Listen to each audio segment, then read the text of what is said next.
Welcome back to the deep dive. Today, we're plunging into a really thought-provoking piece. It's about crypto's, well, biggest rivalry, Bitcoin versus Ethereum. Yeah, it's a classic matchup. Totally. And you might think it's all about the tech, right? Complex code and all that. And sure, yeah, that's part of it. But our source for this deep dive, it's an opinion piece from Paul Brody at EY. He argues something much more fundamental is going on. He kind of shifts the focus, doesn't he? Exactly. He Yeah. challenges that idea that tech is the only thing. Instead, he talks about something he calls layer zero. Layer 0. Okay, not like layer 1 or 2. Nope, forget the technical layers for a sec. Oh. Layer zero, his definition, it's the people, the human communities behind the tech. Ah, okay, the actual humans involved. Right, so our mission here is to unpack the core arguments from this piece. Like, why is Bitcoin seen mainly as an asset? And why did Ethereum become this, go-to platform? And how did their different communities, their layer zeros, shape all that? And like, what does it mean for their future? Let's get into this surprising angle. Yeah, this is cool because it helps you look past just the code or the price and see the social dynamics, right? The people stuff that drives these huge networks. Totally. Connecting community culture and like actual success. Exactly. So let's start right there. This layer zero idea, not technical. Right. The source defines it as the communities, the Yeah. people you need to actually keep these public open source things running. Makes sense. Open source needs maintainers, users. Yeah. And who's in this layer zero? The article lists enthusiasts, engineers, the core devs, obviously, investors, VCs, even volunteers. So basically everyone who touches it and believes in it. It's the whole living ecosystem around the code. And the argument, I guess, is that because these networks are public and the code's open, their real strength, their direction, it comes down to that community. That's it. It's the collective will, the layer zero, that decides what the network is and like what it can do. The human layer is foundational. Right. And coming directly from that, the author puts out this really provocative idea, a core hypothesis, Okay, what's that? that a blockchain ecosystem, its layer zero, can only really truly excel at one main mission. Ah, okay. So you can't be amazing at everything. That's the argument. He says Bitcoin and Ethereum, because of their different layer zeros, they've kind of gravitated towards just one thing. Specialization. Yeah. Bitcoin's mission, the asset. Ethereum's mission, the platform. So it's like the culture, the social side sort of forces a choice. Or maybe imposes a limit. Kind of feels that way based on this piece. Okay, so let's dive into Bitcoin's side first. The asset. The asset. The source says its mission is fundamentally about being a scarcity-based store of value. Like digital gold. That's the common analogy. Exactly.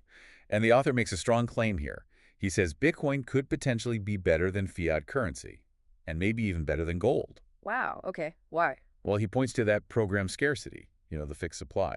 Plus, it's immune to political gains that can mess with fiat value. Right, no central bank printing more. And just the huge amount of computing power behind proof of work, securing it, makes it super hard to fake or change. Yeah, connecting that to gold. The author mentions, like you said, neither pays interest, right? No cash flow. Their value is really just about scarcity, how hard it is to get more. Yeah. Bitcoin just takes that scarcity idea into the digital world, maybe even cranks it up a notch. Okay, but here's where it gets really interesting and maybe a bit intense. Oh. The source argues this focus, this mission, to be the scarcity asset. Yeah. It forces Bitcoin's ecosystem into something like a zero-sum game. Zero sum, meaning if someone else wins, Bitcoin loses. Kind of. The core belief described is that if you admit, hey, maybe another crypto could also be a store of value, you potentially wreck Bitcoin's whole unique selling point. Right. If there can be 2, why not 10? Why not 100? Right. It dilutes the one true digital gold idea. Exactly. That uncertainty could, in theory, just crush Bitcoin's value. And the author points to things like, Litecoin, Bitcoin Cash, Dogecoin. Yeah. They exist, but their market caps are tiny compared to Bitcoin. So their existence almost proves the point for the Bitcoin maximalists, that there can only be one dominant one. That seems to be the interpretation presented. And Ether, from this viewpoint, isn't even a real competitor because its job is different. It's like gas for the Ethereum computer. Not trying to be the store of value in the same way. Right. And what happens when you have this zero-sum thinking, according to the source?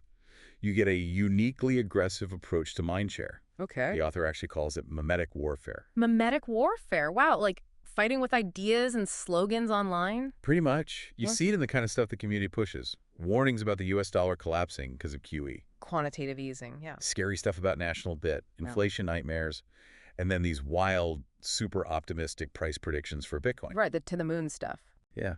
But what's interesting is how the author kind of pushes back on some of those core ideas used in the mimetic warfare. How so? Well, the piece says claims like QE always causes massive inflation, or that, moderate inflation is automatically terrible for the economy.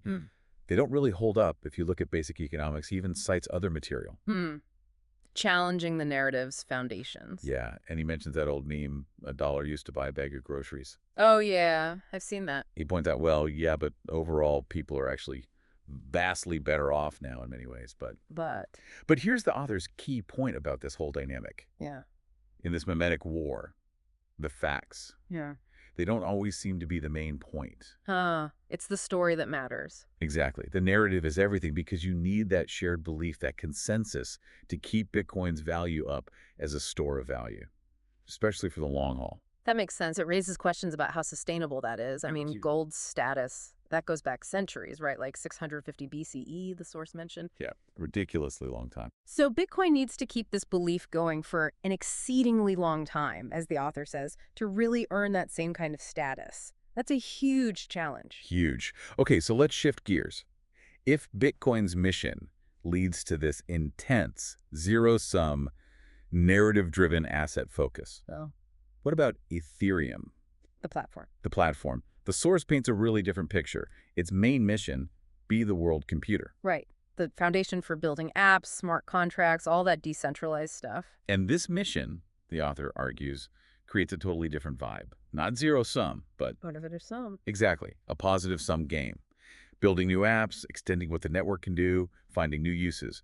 It's not seen as taking away from others. It's seen as making the whole pie bigger for everyone. That feels very different. More collaborative, maybe. You can feel it in the community tone, according to the source.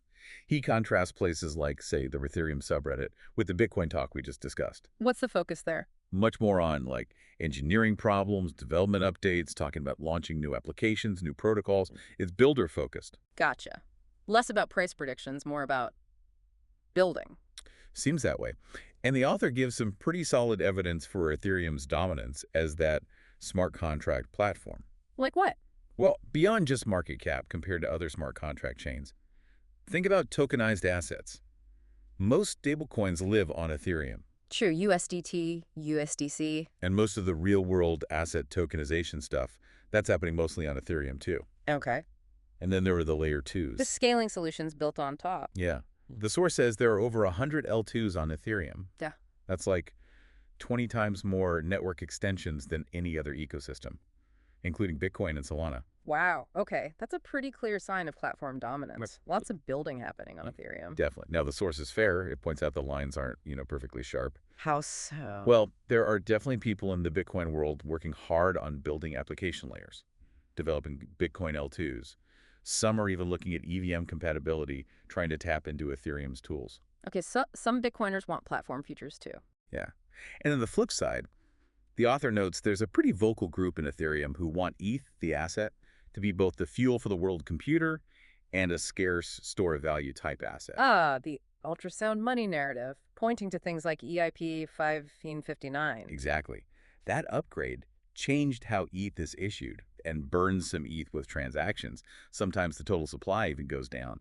So they see that as making ETH more scarce, more like a store of value. So both sides have people trying to bridge the gap, wanting both functions. They do. But the author's main take seems to be, look, these ideas aren't necessarily bad. And maybe theoretically one network could do both things. Right. But the practical requirements, especially cultural demands on that layer 0 community, they're just too different. Excelling at being the go-to scarcity asset requires one kind of culture, one focus. And excelling at being the platform for innovation requires another. Right.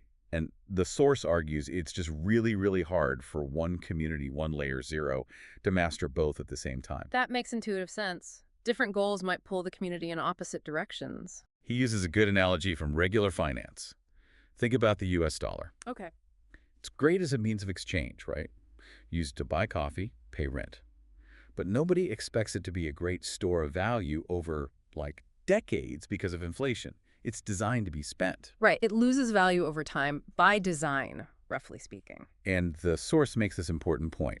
Imagine if the dollar was deflationary, if its value was constantly going up. Sounds good at first, maybe.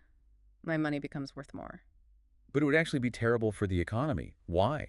Because everyone would just hoard their dollars, waiting for them to be worth even more tomorrow. Spending and investment would just seize up. Ah, right. It would crank up real interest rates, make borrowing super expensive, gridlock. Exactly. So the author suggests Bitcoin's nature, which makes it potentially a great store of value, might also make it unsuitable as like an everyday currency for the same reason a deflationary dollar wouldn't work. Interesting. So its strength as an asset might be its weakness as a currency. That's the implication. So, okay, this is the theory. One mission per ecosystem, driven by layer zero. How does the author suggest we might, actually see if this plays out? How do we measure it? Good question.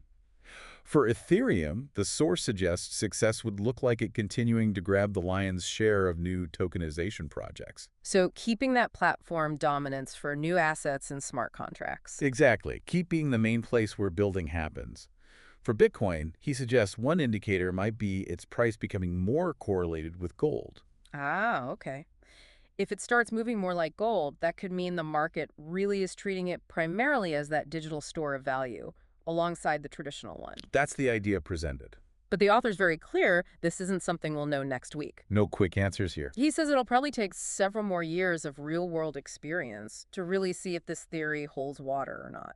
Which means that intense debate, the mimetic warfare we talked about, especially on places like Twitter. It's not going away anytime soon. Probably not. It's part of how these communities, these layer zeros, define and defend their mission, according to this viewpoint. Okay, so stepping back, wrapping up this deep dive on the source material, the core idea is this stark distinction. Bitcoin as the asset, Ethereum as the platform. Yep. And crucially, it's their different layer zero communities, the people, the culture, driving those distinct missions. Yeah, the big takeaway here is that the social side, the community consensus, the culture, it's not just fluff. According to this perspective, it's maybe the most important strategic asset. It dictates the whole direction and maybe the success of these networks. So what does this all mean for you, listening in and trying to make sense of the crypto space? Well, understanding these core missions and the communities pushing them, it gives you a much, much deeper way to look at things than just, staring at price charts or reading tech specs. It helps you understand the why behind the what. Exactly. The underlying motivations. And thinking about what the author said about how, in the context of Bitcoin's store of value narrative, the story can sometimes matter more than the objective facts. That leaves us with a really fascinating question for you to think about. What's that? What does that imply about the very nature of value in these digital ecosystems? Is value just about objective, measurable scarcity? Or is it actually something more fundamental? Like, is it really a product of shared belief, a story that a community successfully tells itself and the world? Scarcity versus shared belief. Yeah. That's definitely something to chew on. A great question straight from this look at Layer Zero. We'll catch you on the next deep dive.